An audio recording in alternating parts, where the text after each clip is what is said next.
live. Let's do it. Thursday Night Live. I gotta get these wires out of the way.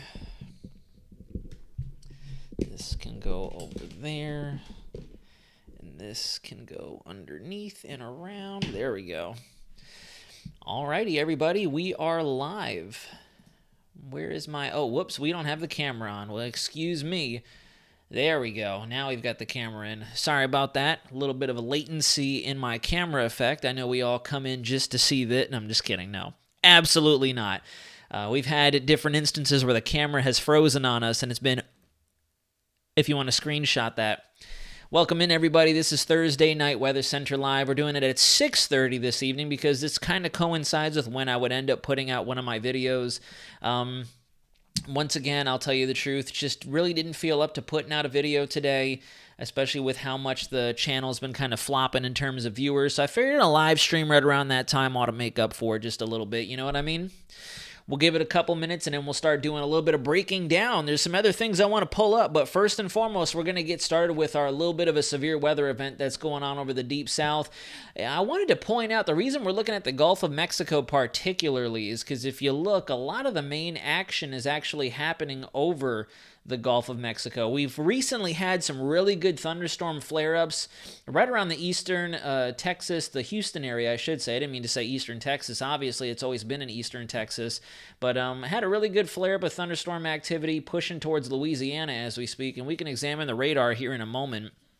But I noticed this earlier today that a lot of our action has actually been going on out in the Gulf of Mexico. We had a little bit of energy dripped up from the bay of Campeche, and then a lot of it kind of worked its way off the southern Texas shoreline and is now starting to kind of lose a lot of its intensity as it turns into more just light shower activity propagating towards the Florida Panhandle, the central area of Florida for that matter. You can see it all kind of in the upper level cloud cover moving over the peninsula right now. And, yeah, so, I mean, we're definitely dodging a bullet. It looks like there was just far too much low cloud out there for a lot of the really good surface buoyancy to get going. We come over here, and we have our low. It went and did what it needed to do. It underwent cyclogenesis right over top the panhandles like we had been briefing the last couple days right there as that cold pocket is exited out of the desert southwest. Gave them some really good rain and snow mix for some of the higher terrain features around the Mogollon Rim, parts of the southern Rockies in New Mexico, and now it's finally out over the southern plains. And you can see some pretty hefty thunderstorm activity, lots of good diffluent flow in the upper levels. This is going to be our, I think, mid-level water vapor. And just beneath all this upper-level, mid-level moisture, you can see all the dry air that's helping with some of the dry air entrainment of some of these more organized cells.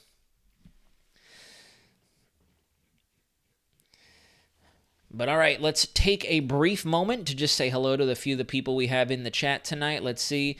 Hey to my favorite weatherman of all time, Nazario. May I ask of you to please keep my friends Blakely and Rand in your prayers? Their house burned down. What? Jonathan, if you're here right now, what happened? Was that... Please, I hope that wasn't arsony or anything like that. I mean, forgive me if this sounds weird, but I'd much rather hear it was unfortunately an accident or an act of God, as they like to say in certain, ticketing booths and whatnot. It even melted the front end of their car, so they don't even have a car. What a shame. I'm very glad that they got out in time and the babies were just fine too, because, property is replaceable left and right. You can't replace loved ones. And I know some people argue that you can, but I beg to differ. You can't replace blood. Nomad Cat 4, welcome in. Miss Leah, hi there. Zenful, hello, welcome in. Let's see who else. Carmen, you made it. Good to see you. Kevin, welcome in. Thank you guys for joining me tonight. We may or may not have a thinner crowd tonight, truthfully, because this is definitely way out of the norm of what we typically do. Never have done a live stream at 6:30. Usually my videos go out at 6, so a lot of people who probably didn't see the notification at 6 are like, well, he's not posting. But here we are. We're looking at this. We're going to look at this first, and then just as I had promised you guys, since I'll be unavailable tomorrow, we're going to do our 2023 hurricane season, not only recap, but our report card. I wanted to talk to you guys a little bit about how the models did and whatnot. But there you have it. Here's our, quote, severe... Wow, why did the marker get so tiny? Let me change that. Here is our severe weather event. I don't think we actually have any severe thunderstorm warnings issued at this time, which is a good thing. We could possibly see one or two of them as we go into the overnight hours, especially now that the sun has gone down. A lot of our surface instability, or what was trying to get itself going, we switch over to the visible satellite. A lot of low cloud stopping the actual convective buoyancy and the low levels going up. We just barely lost the sun, but you can kind of see it's still burning off some very low-level stratus out there. So good news. I mean, not a whole lot of severe action to talk about. Let's see if the Houston radar is working. Yeah, the Houston radar has been wonky on this website for some reason. Let's go to southwestern Louisiana. Here you go. So, I mean, some aggressive thunderstorms out there, a couple that try to look like they could get a little rotation with them, but nothing too significant. A lot of them are lined and blurred together or kind of washed together, which is a good thing. That's going to prevent a lot of them from actually spinning up. We wanted to see isolated pockets like these guys. These little smaller cells, had they got going, these are the ones that could possibly produce mesocyclones, tornadoes, because they'll wrap up in themselves and turn into very, very tiny microscale, almost hurricanes, and that's how you get tornadoes, for lack of better term. But since we're seeing a lot of this just precip swath, this shield of rainfall, we're not really expecting a hell of a lot of severe weather out of this. We're probably going to see some flooding. Flooding for sure is definitely probably going to take place. We could see some convective winds with the dry air in the mid-levels. I'm surprised a lot of folks are thinking we're not going to get convective winds off of this. That's very interesting, because looking at all the skew-Ts out there, regardless of the buoyancy, with as much dry air in the low to mid-levels as there is available to these storms, you would think that we'd see a little bit of momentum transfer, especially with the upper level and low level, well, not low level, excuse me, the subtropical 850 millibar. What the heck is that? The 850 millibar winds and up. I wish I had some of my overlays from the military still available to me, but oh well. We'll just use our best guess, shall we? Let's see what the... HRRR sometimes does have a pretty good handle on convective winds when they happen, so let's see what the HRRR is thinking. I didn't really look at weather at all today, guys, to tell you the truth. I haven't really done a whole lot of much outside of work and more final exams. So it's kind of nice to finally dip into the weather sphere just a little bit and see what's going on out there. Let's see, where's our 10-meter winds? Let's go to the wind gusts. We'll use the most recent model run since all of this is ongoing. Yeah, I mean, a couple little very, very faint whispers of some convective winds out there. Really good onshore flow, which, like I had mentioned, is definitely the case probably because of how much strong low-level jet energy we have surging up out of the Gulf of Mexico. There's our very, very distinct shift in our temp and dew points coming across the Rockies and finally invading the southern plains, or the plain area, I should say, of central and eastern Texas. Very cool how you can pick that out. Very, very good confluent flow right in through here, a convergent wind flow down at the surface. You can see it right there. Really good stuff, really aggressive setup. That's like our pseudo dry line taking shape.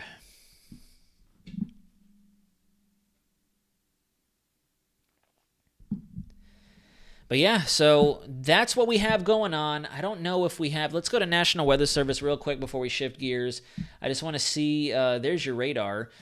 And this is probably going to be an extended event. I've been briefing the last couple days that this was not going to be nearly as expansive in terms of our very, very heavy severe weather. I think it was either Monday or Tuesday I said that in the very 1% of you guys who watched that video. Didn't have the dynamics in play for an expansive severe weather event, but this is definitely going to be a long-lived rain event. Like QPFs, not only down here, but I've been looking out over the Pacific Northwest, and on the windward side of the Sierra Nevadas, we're going to have a very, very solid atmospheric river setup that's going to just hammer them with lots and lots of rain. We'll transition to the United States view and our overall precip accumulation just to kind of wrap everything into a nice bundle. Let's see, where is our 24-hour total? Actually, let's just go to total precip. Overall total precip, 12 Zulu. So you look down over the south, and you can see that we are going to see quite a bit of rain from this. In fact, it does look like the 12Z Euro today has backed off pretty substantially in comparison to what we've been seeing the last couple days. Yeah, the Euro is now thinking a lot of it is definitely going to remain offshore with that big old bubble that we were looking at on the infrared here. I lost it. I changed overlays. Here we go. This stuff right here, this is what we're looking at, is probably going to, a lot of the models are thinking that was going to form here. And if it did, that would have changed the entire ball game. We definitely would have seen a little bit more severe weather action than what the current outlook is looking like real time. But damn, look at all that El Nino wind, all that STJ blowing over top. Textbook, bona fide El Nino. Just screaming through, and that's just going to stay like that just about all winter time. So good stuff. Good night, team. I hope you continue to do more live updates. Oh yeah, definitely. I'll do more live updates for sure. That's going to be the game plan. I'm very excited to do report card. I'm really excited, and to talk about how we were very heavily spared this year, because we were very, very much so spared.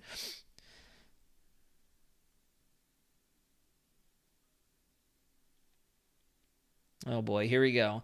We're not going to start talking about El Nino Florida rains. Not right now. In fact, I'm still sweating about the car show this weekend, because if this stuff hangs around like it's supposed to, it might get a little bit of rain from that, at least up in northern Florida. But then take a look out over the Pacific Northwest. Look at how much accumulation we're going to see over the next couple of days. I would say, honestly, the next 3 days are going to be very incredible. And then down to the 5-day mark, look at how much more we're expecting. Right on the lee or the windward side of the mountains, too. That's very cool. You can see the generalized rain shadow right in through here with all that very vigorous onshore flow. And I'll take you over to Tropical Tidbits to where we can get a better look at it. Let's see. Regions. What would be the best AOI to look at? Not Western U.S. I kind of want to go out into the ocean just a little bit. That's the Eastern Pacific. That's not going to help us. Here we go. North Pacific. This will do. I guess this will kind of do.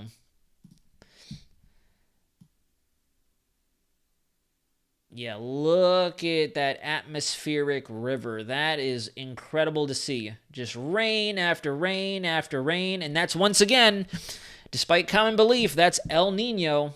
Because look, that's our polar front jet going up like this and then back down like so. Bona fide El Nino setup with our subtropical jet. There's our 570 thickness line right through there, coming across.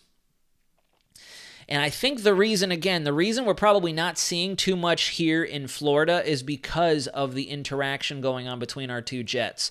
As those energy sources converge, a lot of our energy, or I should say our precip and our moisture action, ends up converging with it.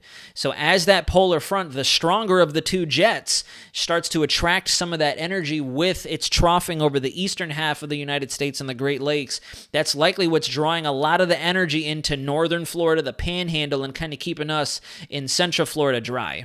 So kind of a bummer. It's not, PM, you'd mentioned El Nada. It's not El Nada. It's just the fact that we're not seeing any of the rain. Literally everybody else is getting El Nino, but we aren't. And, it's kind of poor on the meteorologist part to say, whatchamacallit, that it's El Nada and it's not acting the way it should. Because, it's definitely there. It's definitely there. If you want to boil it down to the incidentals and always bring it up for the live stream, then by all means you can have that internal conversation. I just, I'm going off of the science and what I'm observing, and I'm not going to boil down El Nino to being a bust just because of the fact that this tiny spot of the United States, when everyone else is seeing it, is not receiving very much. And I've noticed a lot of other meteorological sources on X and on other social media mentioning how El Nino is kicking in big time and it's changing the weather pattern pretty substantially. And yeah, that's basically it. Yeah. So atmospheric river setup, pretty good. Lots of lows spinning and flipping around there. Pretty neat to watch, all of them coming across the northern Pacific like that.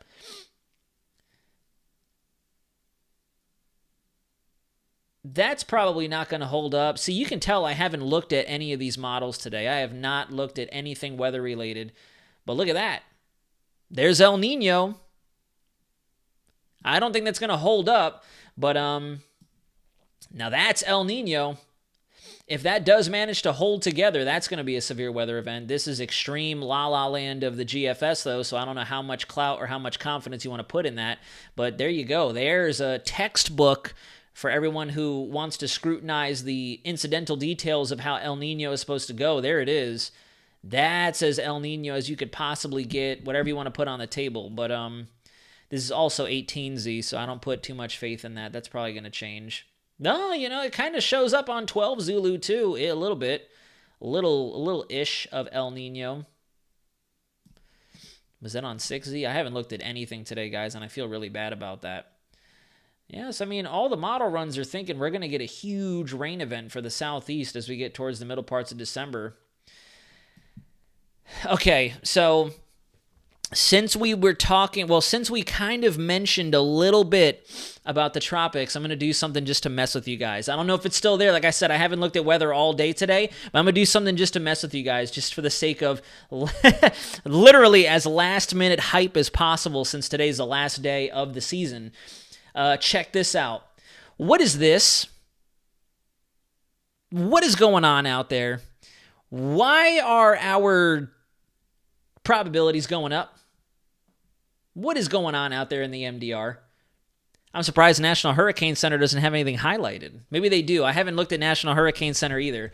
Usually the internet would be going crazy if they did. Yeah, no, never mind.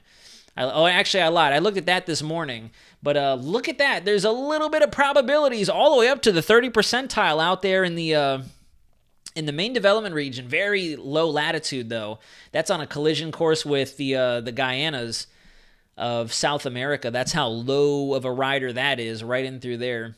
But, believe it or not, I was very interested. I almost wanted to make a farce video today.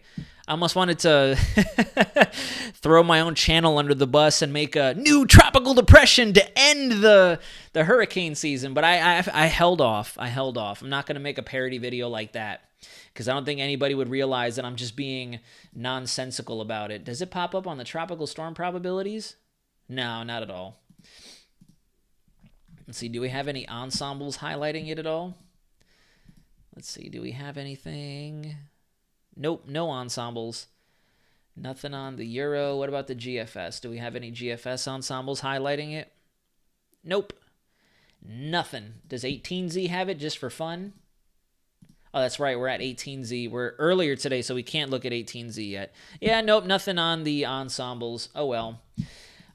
Real fast, if I switch over to the satellite, though, you'll be kind of impressed to see what's out there. Where are we at? So it looked a little bit more impressive earlier in the run. You could see it right there. But, I mean, kind of a pretty good doozy of a tropical wave out there.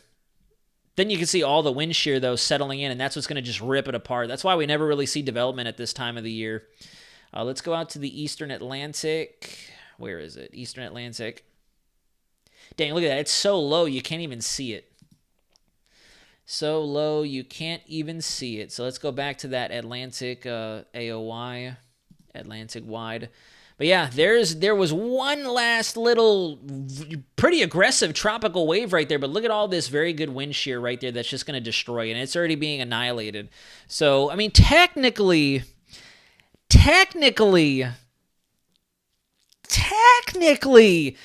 you could kind of stand up on like 1 foot or like one toe and say, hurricane season isn't over. It's just the wind shear that's stopping anything from developing. Because you can see, I mean, there's a pretty solid tropical wave right there that actually had just a little bit of spinach, it looked like, with it. And then there's something else getting ready to come off of the African coast, probably in response to all the floodwaters that they've had out there. But this right here, all this open space just tells the story. You have very, very good frontal activity moving across the Atlantic. Moving across the Atlantic into Africa at this point. Just shutting down the tropical Atlantic. You have this front, then you have this front, and that's all through here. I know this is going to look like a kindergartner drawing, but all of this is just unfavorable wind shear. We have that small little area of maybe favorable environment and, weather patterns, Snoozeville across Minnesota until further notice. Yeah, I agree. Pete, welcome in. Good to see you. I agree with that, definitely. We have such hot temperatures everywhere that it's just throwing everything out of whack. And that's what kind of scares me about next hurricane season, which is why we're going to kind of dabble in that a little bit tonight.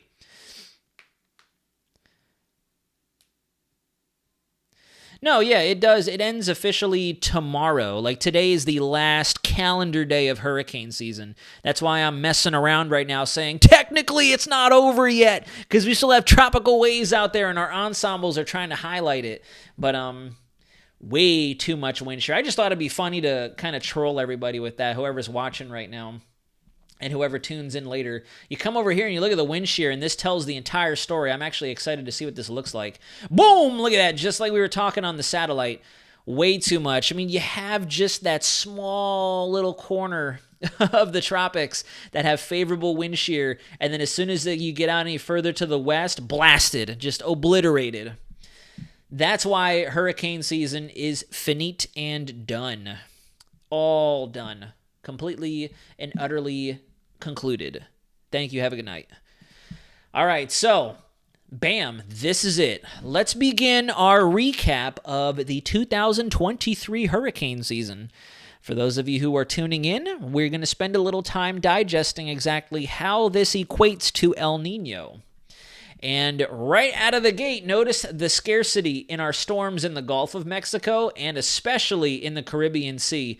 We had some very weak systems try to move through there. Notice how Brett wandered through the Windward Islands and then died just to the north of the ABC Islands, right off the coast of Colombia, Venezuela. And then Franklin was a disgusting-looking tropical storm, moved through Dominican Republic, and then finally, once he got out of that El Nino wind shear, those El Nino conditions, he blew up into a major hurricane. You can see right there. Major hurricane. I don't know if you guys remember that, but Major Hurricane Franklin was pretty crazy. I think he got all the way, I think he was right below a Category 5 strength, which was very, very impressive on his part. And then we had that going on simultaneously with Idalia. And Idalia got very lucky too. Idalia actually caught it to where we had a bit of a waning of our El Nino pattern and stuff like that. And so we had a small window of opportunity, and she took it. She was just chilling, and then went right into Florida, which is pretty cool. What about the sweltering heat in South Africa? That probably has a lot to do with what's going on across the globe. You know, in all reality, guys, if I can wander into speculation land for just a little bit, it is kind of alarming to see exactly what's happening with all of our ocean temperatures.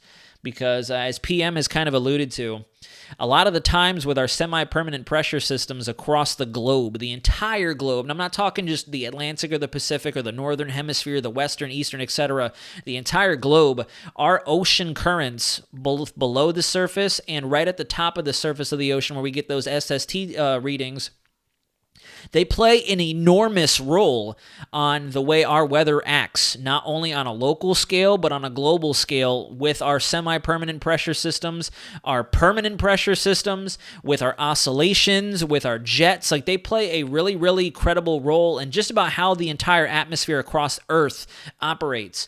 And with such erroneous hot temperatures everywhere, just about everywhere, that's probably why we have such a chaotic pattern across the globe, especially here where we can realize it in the North American continent, which makes it very, very scary when you think about the future, because then it begs the question if our model is going to start getting worse and worse over time, because they're not going to be able to handle how anomalous all the different dynamics are for a given time period, a given region, a given season, etc.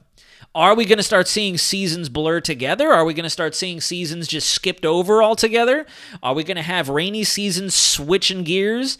Are we going to have tornado seasons and hurricane seasons either extending, switching regions, etc.? You know, it brings a lot of questions. And if I had more, if I had the ability and the finances to do so, I think right now is the perfect opportunity to open a case study and start really collecting climatological data now and going forward. Because, the last couple of years, we've mentioned, anomalous things and record-breaking, and I know everyone's already tagging videos today, record-breaking hurricane season, but in reality, we have not seen anything this bizarre with just the oceans by themselves as far as I remember, in recorded history. At least, granted, take that with a grain of salt, because I'm not extremely familiar with, what the oceans have been doing over the last several years. I'm only 29 going on 30 years old, so I'm not really going to know much beyond when I first started in Air Force weather on my 18th birthday. I agree. DPK, I definitely agree. I think it is going to be very difficult. I think we're going to see a lot more I think we're going to see a lot more instances of Hurricane Otis's and Hurricane Lee's and Hurricane Lydia's and Hillary's, where these storms will blow up the moment they get ripe conditions. And that's the reason I want to stress, we're down, this is the smallest live stream I've ever had. We could be doing this on Instagram right now, honestly. We're at 17 viewers. Like, we are dead right now. And, it pains me because this is stuff that a lot of us atmospheric geeks need to be talking about. Exploring the possibilities of seeing way more explosive storms. And the problem is, the reason I want to put so much emphasis on next year is the fact that, Dave, your video keeps putting ad videos while you speak on live stream. Oh, man. It must be doing it on whatchamacallit. I started this whole, with the post-tropics topics, I did not copy the old settings I had from our tropics talks, so that's probably what it is. I need to change the ad settings. But, what was I saying? Shucks, I forgot. We need to start exploring the possibilities of seeing more explosive hurricanes and tropical systems, not only during the hurricane season, but outside of the hurricane season. We saw how early Tropical Storm Arlene took shape, and again, the only saving grace we had was El Nino, because the wind shear over the Gulf of Mexico was already crazy and ripped her apart. But if we were to go back in time and restart the season and switch to a neutral or a La Nina setup, who's to say what would have happened? We could have had a major hurricane, or at least a hurricane, right at the beginning of June, right at the start of the hurricane season, and that's scary. That's alarming for some people. And that's another piece of the speculative puzzle that we need to start exploring and talking about more frequently, regardless of if your average viewer or person in the civilian realm who doesn't know butt from elbow, you're hyping. They bring back the H word. I'm so glad we're done with hurricane season, because now we don't have to hear hype. we don't have to hear fear monger and hype. But anyways, that would take a lot of people off guard. That would scare a lot of people too. I'm not even joking. I say scare in every sense of the definition of the word scare, because, when we go into hurricane season, your average individual who just kind of checks the weather on their phone and is it going to rain today and that's it. Not a single person thinks hurricane season is synonymous with June, July. Hurricane season is synonymous to a lot of people August, September, and that's it. That's why a lot of people will start throwing in the video comments or on social media, season's over when September ends. And October is still a very potent month, given the right environmental circumstances. So imagine if we really pull the lid off of the atmosphere and start firing hurricanes as early as June and July, we're going to have a lot of disasters. And when I say disasters, I mean because people are really going to be caught with their pants down. Even full-fledged meteorologists in some of these news networks, because a lot of folks are only really paying attention to the tropics when we start getting to the end of July, into August, where the dust starts to settle out over the Atlantic and we get that train of waves coming off Africa. That's when people tend to buckle down a little bit more and say, okay, what's happening? With this season, had we not had El Nino, I would honestly wish that we had the AI technology to simulate what Arlene could have done under a neutral or a La Nina setup, to where she had all of that fuel in the Gulf and favorable environment to do something off the coast of Florida. We could have had a hurricane landfall as early as June. I think it was 4th or 5th was the final advisory on that storm. She formed very early. I think it's right up here, as a matter of fact. Yeah, tropical storm. So I was close. The 3rd, she was classified on the 1st of June, died on the 3rd of the same month, obviously, the same week, David. Come on, stupid. But But I mean, even this year, look at that. We had storms forming up. We had an active June. Then we had one in July. So that was kind of on par. We usually either get none or one, couple of dud invest areas. And then we fired up for August and September. You can clearly see the heart of hurricane season in full effect, August through September. And then we had Sean and Tammy. I forgot all about Sean. Whoops. I forgot all about Sean in October. Where was Sean? Where was he anyways? 19 out here. So Sean went up and died. Okay, yeah, that's Sean. Okay. So Sean was another fish storm. There were only 10 whole days of Category 3 or stronger storms. Late August through late September was very busy. We had 8 tropical cyclones. Yep. Next year is a neutral to La Nina year for hurricane season. I agree. Yep. And all we need is neutral. All neutral says is, in reality, La Nina is the more favorable in terms of just upper level atmospheric dynamics, wind shear and what's going to help or hurt a hurricane. But we only need a neutral pattern. A neutral pattern is just that. It's neutral. So we're really not going to, it's going to be a level playing field. And I honestly, it's kind of neat when you step outside of the box and think of it from an imaginative perspective, because as opposed to thinking about it scientifically, if you want to just look at it from a creative perspective, it's kind of cool. We're going to be in a neutral pattern. We're going to have very erroneous temperatures with the ocean. So if you wanted to do a scientific experiment for data collective purposes next next hurricane season would be the time to do it, because we're neither hell or high water. We're neither El Nino, La Nina. We're going to be neutral. So that means that the atmosphere is going to be in what you could almost consider an equilibrium kind of state over the tropics. So now that'll be our control member if we were to perform the scientific method and collect data for, climate and weather purposes as we go through other hurricane seasons. And I should be writing this down because this is something we could do internally. But you guys get where I'm going with this. With the scientific method, you have your hypothesis, you have your theories, you have your variables, the control, the the dependent variables. And in this case, the control variable will be our oscillation.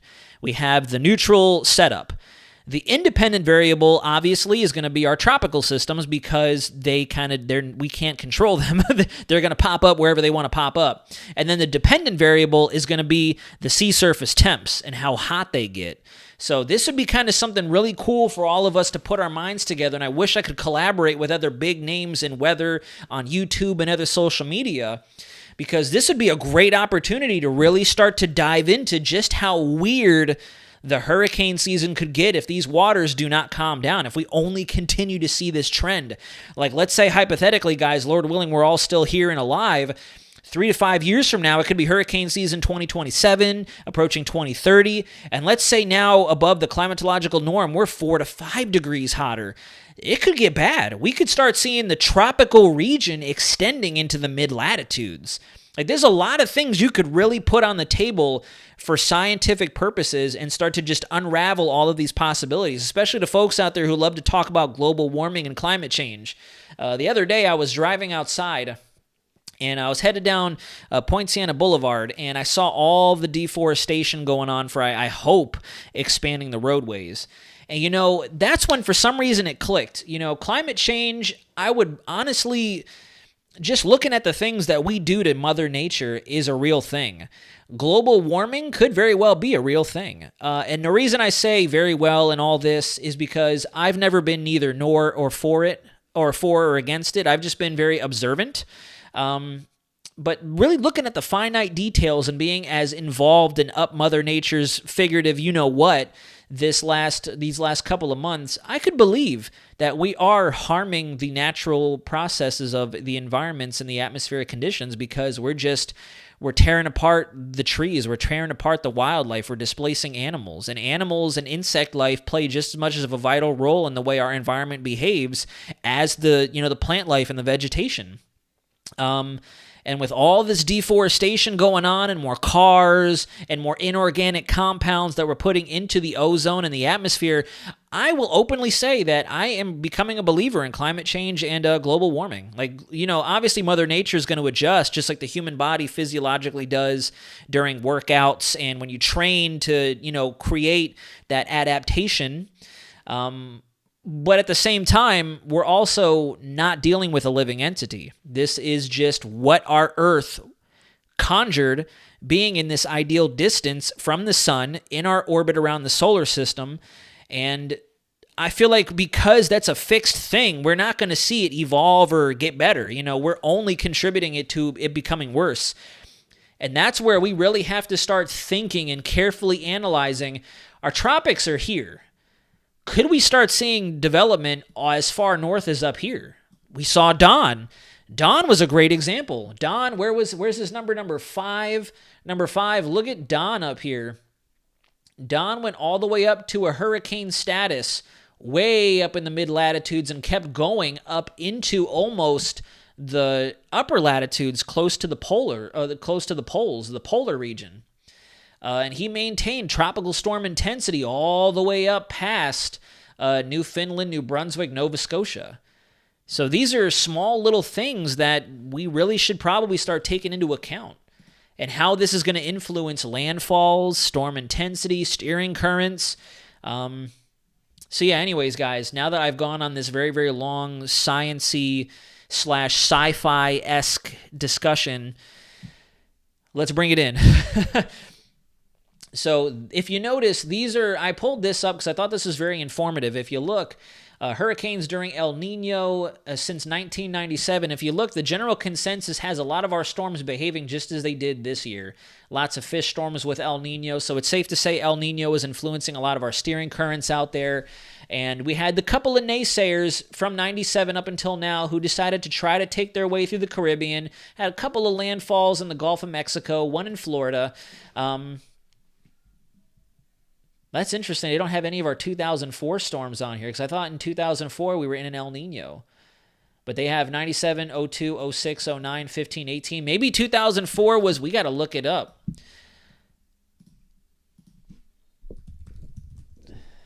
What was the Pacific Oscillation in 2004?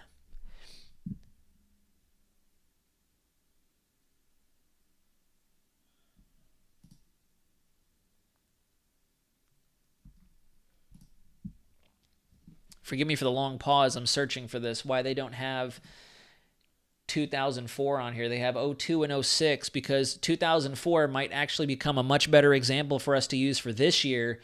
Here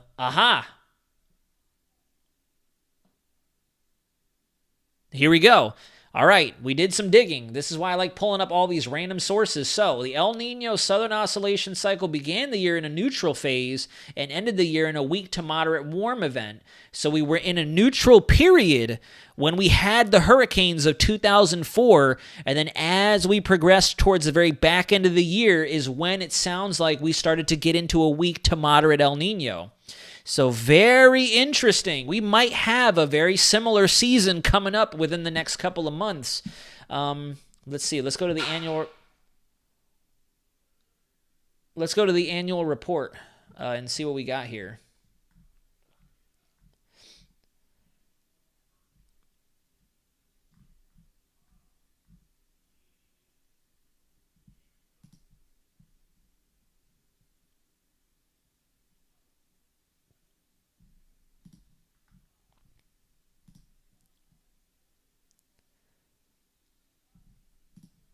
A lot of these aren't helping. They're very broad-brushed. Very broad-brushed. Let me see if I can read some of this stuff. The SST anomalies in the East Pacific began to increase in late August. There's another oceanic Kelvin wave move eastward over the region, reinforcing a warm ocean. So, yeah, late August into September is when we started to progressively go into that El Nino. So, and, we all know that El Nino, La Nina, etc., our oscillations are not going to happen like this. Like, we're not going to suddenly creep into a weak El Nino and then wind shear everywhere. So very cool to know that 2004 is a very, very good example. There you go. For those of you who were here, I think it was on Monday, we talked about what hurricane season that 2024 could be very reminiscent of. We got it. And, it's kind of exciting because 2004 is still my favorite hurricane season of all time in my lifetime because of these guys right here, Charlie, Francis, Ivan, and Gene. So we can take a look at the tracks and start kind of drawing some potential hypothetical conclusions here. So here you go. This was 2004, and this was a neutral season. So this is a neutral setup leading into El Nino. So actually, you know what? Let's go over to the actual National Hurricane Center track. So yeah, the track archive, so we can get the dates for the storms too, see when it kicked in. So yeah, this makes a lot of sense. It definitely makes a lot of sense that El Nino started to slowly creep in as we got towards September and then eventually into October and November. Because take a look at this. We had a late start to the season. Right at the very beginning of August, we'll say, was when Tropical Storm Alex, or I should say Hurricane Alex, initially Tropical Storm Alex formed. We had a Hurricane Alex at the beginning of August. August was busy. Wow, looking at the numbers here, guys. Let me zoom in so you guys can see it. August was busy. Folks, imagine the kind of coverage we would need to pump out if we had a season like 2004. Look at the dates on here, guys. We had Bonnie from August 3rd to the 14th, but while Bonnie was moving in, Bonnie hit Florida. While Bonnie was hitting Florida, Charlie was forming at the same time and impacted Florida. And then while Charlie was ongoing, we had Hurricane Danielle. Don't know what Danielle did, don't know what Earl did, but then while Earl and Danielle were spinning and getting ready to wrap up, Francis came to be. And then in the midst of Francis hitting Florida, we had Gaston. Then we had Hermine at the same time period. And then as these other storms were unrolling, while Francis was still hitting Florida, look at the time, September 8th. And she was a long-lasting hurricane. She took at least 2 to 3 days almost to finally clear out of just the Florida Peninsula. That was when Ivan was ongoing and forming up and smashed Jamaica and the Cayman Islands. And then as Ivan was out there, Gene rolled it and the reason I bring this up, obviously this year, guys, we had overlap in a lot of storms, but the difference here is these are all landfalling major catastrophes. So imagine how hard a lot of us, not only on YouTube, but in the meteorological department are going to be working. Let's do a little bit of a compare and contrast. So, for example, where did I lost my, here we go. So, obviously, you can see here, in August, great example, we had Idalia at the same time as Harold and Franklin. But look at the difference. Like, we had Idalia. Idalia was the landfalling storm, but then a lot of the other storms that were ongoing with Idalia were here, and then we're up here. So, Bermuda, yes. Mainland U.S., Caribbean, not so much. Now, look at the difference here. If we go back to 2004, whoops. Let me clear the ink. Look at the overlap here. Like, this is incredible. Overlap. And, overlap down here, that's a totally different story. And then look at how even the mid-Atlantic states got into a lot of the action as well. So if we have anything remotely close to this next year is going to be very busy. Very, very busy. And I'm not talking about just landfalls in general. I mean just tracking these things because like I've mentioned before, and we've all agreed with this, we're going to have the Caribbean. There goes my pen getting tiny again for some reason. We're going to have the Caribbean and the Gulf of Mexico open for business. So the reason I emphasize that, you take everything else out of the equation, landfalls, intensity, etc., all the finite details that some would say is hype. You take that out and you just change the fact that we're going to have areas that will be spawning hurricanes that didn't see any hurricanes this year. That changes the name of the game. A lot of people were reporting on Tropical Storm Philippe and Tropical Storm Rena and Tropical Storm Sean and Hurricane Lee, but at the same time, 90% of the general public didn't care because all of this was going on out here. Everyone's going to turn a blind eye to whatever's not happening in their neighborhood at their house. You're going to change it up big time if you have all those same hurricanes moving through here. there's a lot more people in here than there is out here. And I think you guys are already picking up what I'm putting down, and it's so cool. I'm actually really excited. Call that morbid, call it almost scary, but I'm excited that 2004 was a neutral into El Nino year, because we're going to have the reverse this upcoming hurricane season. This upcoming hurricane season will be coming down from an El Nino, and sadly, into the heart. August, September, October, and November is when we'll be going neutral with a little bit of La Nina maybe speckled in there. So we're going to have a reverse. It's going to be kind of just reversing the polar effect almost, if you will. 2004, good conditions to marginally bad conditions. 2024, marginally bad conditions to good conditions. Signing out for tonight. Good night, everyone. Good night, Nazar. I'll see you for the next one. Stay safe. This is Thomas signing out. Have a good evening, Thomas. Thank you for joining us. Next year will be very interesting, and I agree, Aston, Florida could be a big target for hurricanes. Same thing for you guys out there in Jamaica, the Cayman Islands, Cuba, Dominican Republic, Puerto Rico. I'm looking at you. I haven't seen Zarco in here in a while, but I'm looking at you guys. Central America, the Yucatan, Gulf Coast, Texas, Louisiana, Mississippi, of course. We didn't really see much this year. Next year could definitely be a totally different ball game, and I'm going to write all this down as soon as we conclude the live stream, because this is really interesting. It's really cool. History doesn't necessarily repeat itself, especially the weather, but we can still recognize certain patterns that the atmosphere will give us to help get to a better conclusion before it's too late. And I find it really neat as a scientific individual, someone who loves to study the atmosphere. I find it so cool that we're going to be able to witness possibly a replica almost, maybe not obviously to the storm tracks and all that. I'm not saying that we're going to get 4 hurricanes in Florida, 5 storms in Florida. Not saying that. We're not going to have an exact copy and paste of the tracks we see here, but it's going to be very cool from an atmospheric scientist perspective to watch a reversal of what happened in 2004, going from El Nino to good conditions versus in 04, good conditions to El Nino. We're going to flip the script a little bit. Check out the 1886 hurricane season. What's going on? Wow, 1886. Let's go ahead and look at 1886 hurricane season. I like how that's the first thing that pops up. Good Lord, wow. Was this a neutral system? Neutral system. Was this a neutral hurricane season? Because that's wild to see. Caribbean, that's actually very, very wild to see. I almost wonder if this was a La Nina season. Because we had nothing out there there goes my pen again. We had nothing really out in the Atlantic. The main development region was extremely quiet. And look at how the Gulf of Mexico and especially the Western Caribbean was our only source region pretty much active that year. And see, this is what I'm talking about. That's why a lot of people will say it's hype. But when you talk about it from just a source region perspective, you take everything else out of the equation. This is literally what I've been like. Great call out. Where's the message? Where's the message? Nomad Cat 4, there you are. Great call out, because this is a perfect representation of all I'm saying. If you come back to the 2023 hurricane season right here, notice how a lot of the storm tracks start in the Atlantic and head north. Fish storms. Why are we talking about them? Fish storms. Why are we talking about them? Fish storms. You're hyping.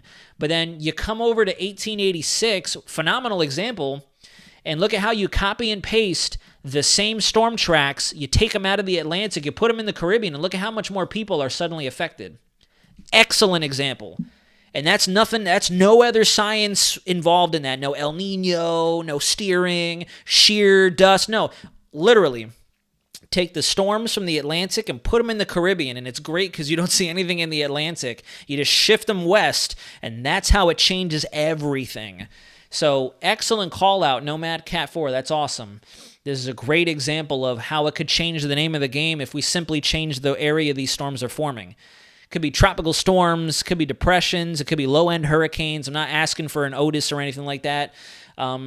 Just switch it up, switch the game plan, the strategy of Mother Nature out there in the Atlantic, and it just opens up a totally different ball game of a totally different season.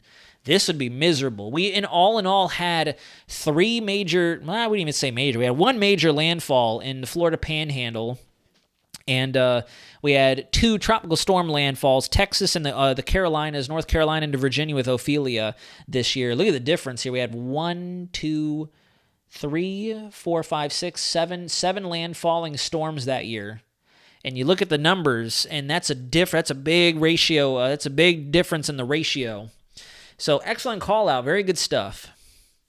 Yes, I agree, Aston. Yep, El Nino definitely leads to more fish storms. It changes all of our dynamics aloft, all of our steering currents. And, with that being said, before we run out of time, because I have another final exam to take after this, let's go and see if we are starting to get any new model data in, because I know that's what the big thing I wanted us to look at. Nope. Dang. So we're going to have to... Maybe I will do a very brief update just going over our CANSIPS model data tomorrow. Because unfortunately we don't have any of the other information. Oh well. But yeah, so I noticed when younger living in Puerto Rico, El Nino storms were strong and heavy rainmakers, but La Nina were less of a rainmaker hurricane with stronger gusts. Just an observation. Yeah, that is actually a pretty good observation. I wonder if it has to do with just the overall amount of moisture that we have accessible in the Atlantic coming in towards you, as opposed to during a La Nina, where a lot of the moisture stays closer to a lot of the mainland areas. So, Brooke, excellent question. To tell you the truth, at least in my experience from looking at the tropics, I wouldn't necessarily say I've seen a big change in intensity. We've seen a huge change in intensification. Difference. Because we still have the record in 2005, Wilma, 185 Category 5 storm with 882 millibars in the center of circulation. And that was back in 2005. That was a La Nina hurricane season. But the rate at which these storms are intensifying is changing. That's where I think the biggest change is. Because, when it comes to a hurricane, I'll go back to the metaphor of building a car. If you want to take a car like mine, for example, or just any vehicle out there, and we'll say hypothetically it's a 4-cylinder, 2-liter engine, non-turbo, stick shift, and you want to slap a turbo on it, eventually you're going to hit the point to where it's like, okay, we're going to blow something up inevitably because it just can't handle it. No matter how much you reinforce the tranny, the engine, the internals, etc., something's going to blow up. And it's kind of the same story with hurricanes being such delicate engines of tropical and warm core energy. You get to a certain point in intensification, especially rapid intensification, you're going to blow something up and you're going to have to take a second to kind of rebuild in the pit. And that's where an eye wall replacement cycle comes into play.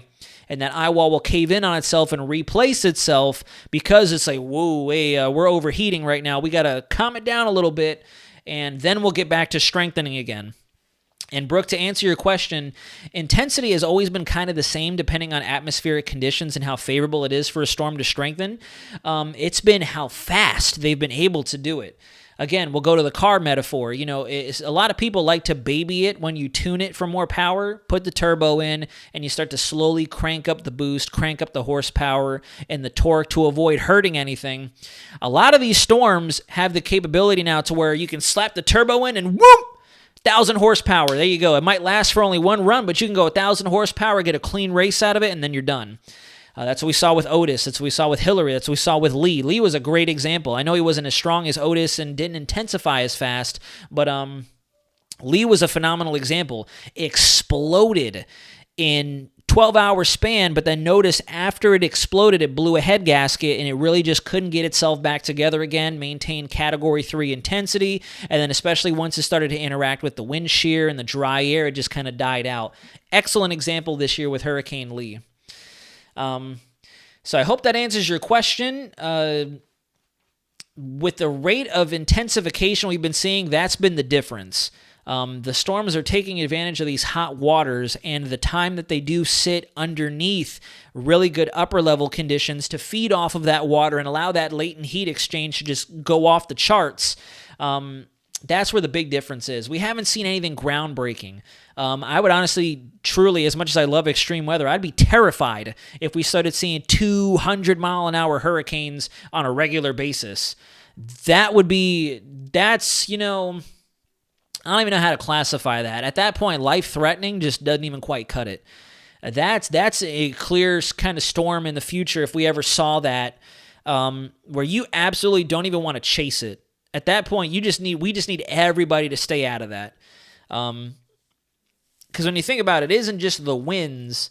It isn't just the winds in these intense storms. You got to think about the pressures, and you got to think about the storm surges and how storm surge operates. Because storm surge, believe it or not, is all associated with the pressure of a hurricane. It has nothing to do with the winds. Winds will more so contribute to your intracoastal flooding in way of the waves and pushing more of that storm surge inland. But that would be the biggest increase in, or the biggest threat increase outside of the winds. But, naturally, as the storm moves inland, you lose that intensity, so the winds will only be gone, after a short period of time. But it would be the storm surge that would be very scary to witness. We would have 20, 30, 40-foot walls of water coming towards certain mainland areas and island nations, for that matter, if we start to see these storms get stronger than what they already are. Because, again, the storm surge right beneath the center of a hurricane is in a direct association, or is it directly proportional to its center of pressure, its central pressure. Then you factor in the stronger winds shoving water into places it doesn't belong, and that's where it gets very scary. That's where it gets very scary. Yeah, typhoons are an excellent example of just how strong these storms could get. And if we start seeing replicas of our super typhoons out in the Pacific, that's when things are going to get very dicey for us here who are not used to it in the east and the western United States, and our islands out there who really have no better way to escape than if they were to evacuate. And, that's a real thing. We're on a very small live stream tonight, so I can say this without feeling bad. For my folks out there who still do watch from the Caribbean islands, in the event that we have a major hurricane headed your way, especially one that's bombing out like Lee or Otis or, God forbid, another Ivan, another Katrina in the Gulf, those are the types of storms where you genuinely want to explore every possible option to just get off the island and leave. Those are the types of storms that are truly and 110% bona fide life-threatening, and you do not want to try to ride it out simply going off of YouTube coverage and what people on the internet say. The first chance you get, you need to try to explore every option you can to either island hop to a bigger island or just get out of harm's way. And that's a genuine expression that I'm giving you right now. It's not me just trying to be Mr. Ooh, but, it's true. Since we're on the topic of intensifying hurricanes. And all in all, we have about 3 minutes left of the stream. If I were to give my report card for the hurricane season, GFS, big ol', I'll do it again, GFS, number 4 of our main models, did horrible with a lot of our storms, especially the preliminary forecasts before the storm was actually on the chart. Terrible. Very bad. When the storms were there, it kind of caught up. Kind of. Then the Icon, I would say the Icon and the Euro, especially in their initial depictions of the hurricanes or any tropical entity for that matter, were neck and neck. The Icon and the Euro were ebbing and flowing really well, especially during the periods of preliminary development where we didn't have a storm just yet. We may have had an invest or an area highlighted on NHC's chart. The Euro did very okay. I know that doesn't really tell you much. The Euro did very okay when the storm was active and live. The track was good. The intensity was poor. Same thing with the Icon. The Icon definitely struggled with intensity. All of our models really struggled with intensity until the GFS was finally on board with the storm. But at that point, it's already knocking on your door. So at that, what's the point of even forecasting? The Canadian model did really good. The Canadian model definitely did really good in terms of its initial development, especially with its ensembles. It definitely got a little carried away during the latter parts of the season, and I think it may have just been attributed to the El Nino conditions and it trying to fire up storm after storm. But the Canadian model did really well in terms of highlighting where we could see potential energy start to form up And I got to give kudos to the ensembles, because the ensembles did an amazing job with highlighting very, very early threats for future development, 7 to 10 days out. The American model actually didn't. I don't remember that at all. In fact, the American model, even when Idalia was forming up, had nothing coming of it. It just had like a disorganized mess of rainfall hitting the Florida Peninsula. And it wasn't until, when was it? I want to say it was by the time the wave had wandered over Central America and then came back down from the Yucatan. That's when the American model started to get on it. It was the Canadian model first that was just run after run after run after run after run. And then the Euro model had a couple of runs that hinted towards it. The Euro was also late to the game. The Icon started to bring it in. But yeah, I remember the GFS was all sorts of wonky. The American model was all sorts of wonky with Idalia.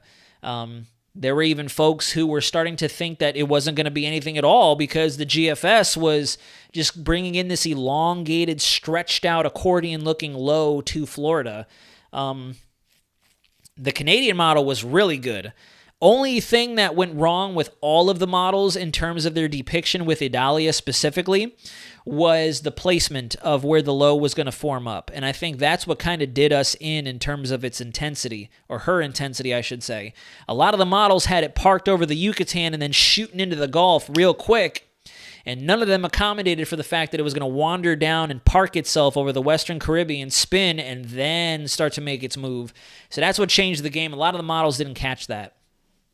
It wasn't until it was almost too late for them to catch it, and she was already on the move.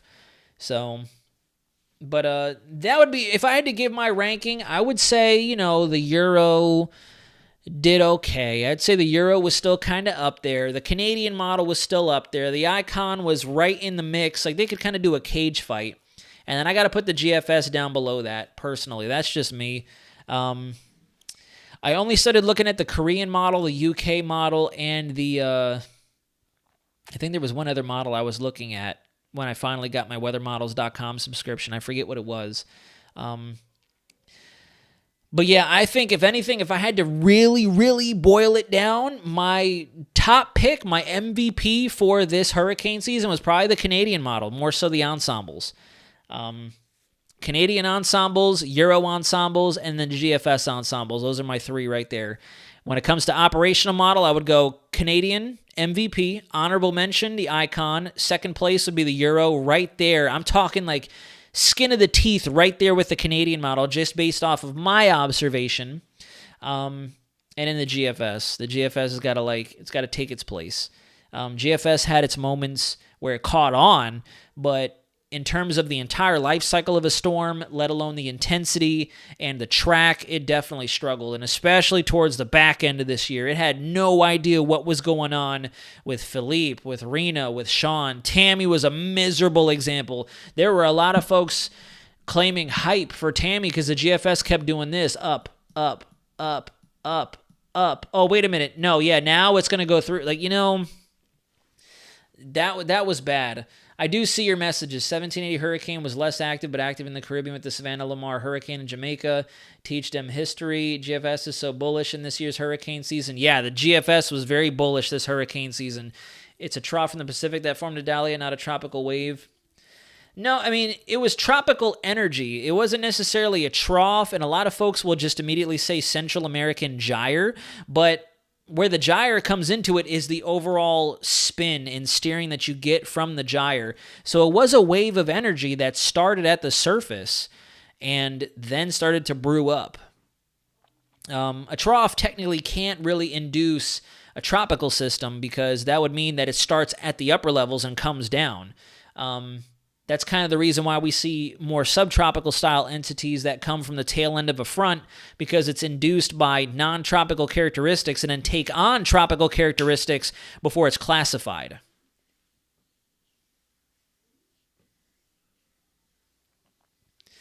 Jim Williams. I'll have to look him up.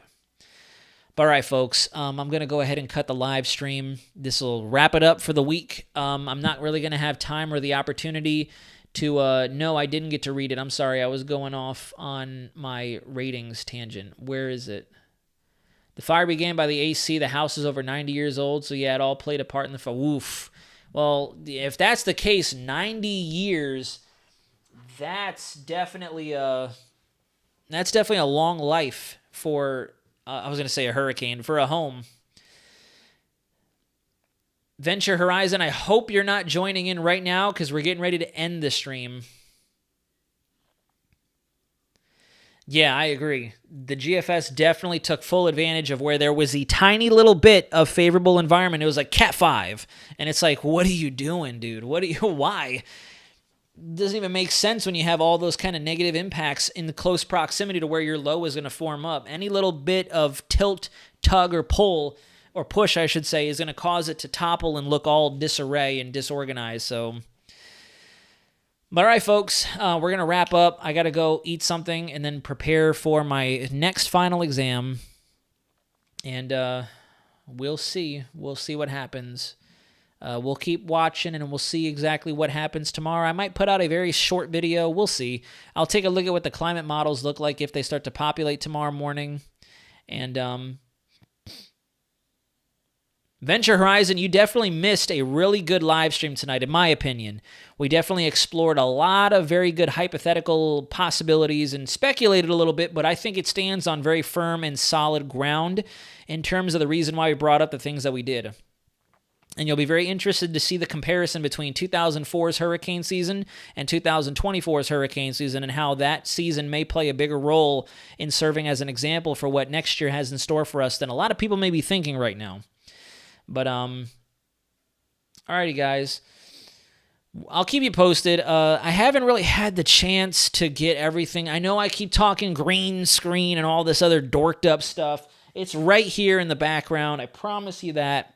I just haven't had a chance to get in there because we got Christmas decorations, we got work, we got finals, we got homework, we got class registration, getting ready to go back into the military, honestly, I need a second to breathe. I really do. And,